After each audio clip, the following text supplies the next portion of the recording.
Here we are, Fontainebleau Miami Beach. We moved the interview lounge to Fontainebleau. It's pretty cool. Tate McRae is a part of the Y100 Summer Pool Party today, on stage in the melting heat. You're going to be great. Welcome to the show. Hello, thank you.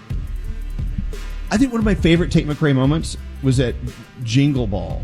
Oh, God. You were singing on the stage, and your fans were singing your song louder than you were singing your song. And I was wondering, can she even hear herself? I mean, they get really loud. No, most of the time, like, my whole mic pack is, like, fucked because I have to fully, the fans are, like, so crazy loud. It's amazing. It was like rage singing along, too. You broke me. Exactly. Yeah, so aggressive. I was like, For oh my what? God. And So some much of them were heartbreak. so young, they have not had that side of heartbreak yet. So I don't know. They felt it. They were late. Yeah, there was so much. Your fans had so much rage. I did that thing where I walked out of the room backward while whistling, like no one would. Yeah, you don't want to come across them. I'm a part of the problem. So, just got back from Australia. Yes. 2 weeks. Yeah, it was wild. It was so crazy. Are you loving that part of your life, being able to travel, live in hotels, and do your thing, or do you miss your bed? I mean, how does that work? I miss my bed a little bit, I'm not gonna lie. But like touring Australia, we literally toured all of the UK and Europe and literally went everywhere this year, so it was pretty cool. Oh, nice. Yeah, it was sick. So speaking of hotels, do you have a fake hotel check-in name? tell us. I do. What is it? Well, that would be bad if I told. We want to know You can now change it after this. because I know you're staying. Here at the Fontainebleau. Yeah. Yeah. It's my name though. My like fake name is so sick. I tell you, okay, let's make a deal. Next time we talk to you, you will have changed that name, and you'll tell us what your name was when you were here. Right. Is that cool? Right. So, by the way, That did not sound like a vote of confidence. Not going to happen. what room number are you in? Tell everyone. No, so Tate, I already saw you on the gram. You were Instagramming from your terrace with your hair blowing in the breeze. Perfect. So we're like, well, let's see what else you posted. Danielle saw you post something, and she's livid. What is What the it? hell is it with this Red Sox jersey? What are you doing there? Come on, Tate. What's up? I don't know, for some reason everyone gives me like a new jersey every time I'm like in a new city, but I have like no idea what any of the sports teams are. Oh. So I'll just Okay. wear all of these jerseys on stage and everyone gets so mad at me and I'm like, I have no idea who I'm supporting right now. So Well, You make- so you next make time we 100 see you, Yankee jersey is coming your way. Then you know you need to get her a Yankees jersey. Right. Then she'll piss off the Red Sox fans. Yes. exactly. I'm gonna get her a Tom Brady jersey. Nobody wants that. Nobody wants that. Oh, she just said perfect. You're wrong. So we were interviewing Nicky Yor a few minutes ago. Okay. He's saying his performance on the Y100 pool party stage today is his third performance. Wow. And so he's, of course, opened up the floodgates for all these questions like, well, how do you learn like how to stand? Right. Is there a school? Is there a performance university? Right. Or do you how does it work for you? I mean, because you always seem so naturally okay with being on stage. Thank you. Honestly, you like kind of like, what I've noticed is like if you like black out a little bit, it just happens. It's just like, it's like very natural. But if you like hyper focus on the fact that you're singing on a stage in front of thousands of people, sometimes it's like Right. super weird out of body experience. I started the show blacked out. Yeah. So I don't Blacking out is the key. wait, hold on. Okay, I'm back. But I know, were you slated to go? Were you opening up for Shawn Mendes? Yeah. Yeah. Wow. I know. We love him. He's our little kid. He's our little brother, right? the best. We just want everything great for him. I know. And but how does that change your life? Well, we were scheduled to do this. Mm-hmm. So does everyone like scurry and like find new venues or a new? What do you do? I mean, honestly, like I really do believe everything happens for a reason, and Right. I now get to like get in the studio and like actually I haven't written in like 10 months because Right. I've been on tour like all year, so it's gonna be nice to actually like be able to write new music again. Well, if you speak with Shawn, tell him we love him. I will. I hope he's doing great. He's the best. But what? Nate wrote something in chicken scratch. It says ask her about this, but don't mention that.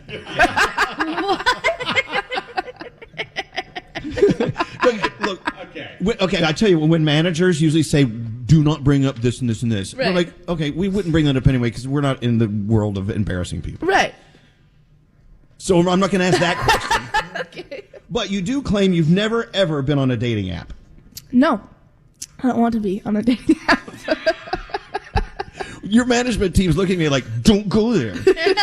I'm not. Good. Not. You know, we're kind of known for being the show that doesn't embarrass people. And Perfect. that's why, because we want you to come back. Right. But we do have some friends who are in the interviewing business. They're just looking for that headline. They're looking for anything in your life they can bring up to embarrass you. I know. I've experienced it before. So rather than us asking, just go ahead and admit it all right now. I'll tell you my deepest, darkest Yes, secrets. your deepest, darkest secrets. I mean, is this like sitting down and hearing a bunch of people ask questions over and over and over? Is that where does that rank on your priorities of what you like about what you do in your life?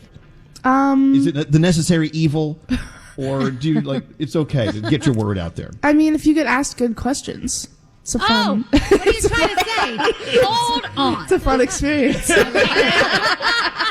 Well, see, that's the thing. We don't really ask probing journalistic questions. We just kind of talk and laugh and make everyone. You're doing good. Yeah. I love it.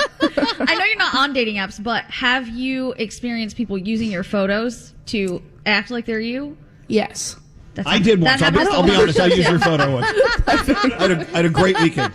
Anyway, really, people are using your photo.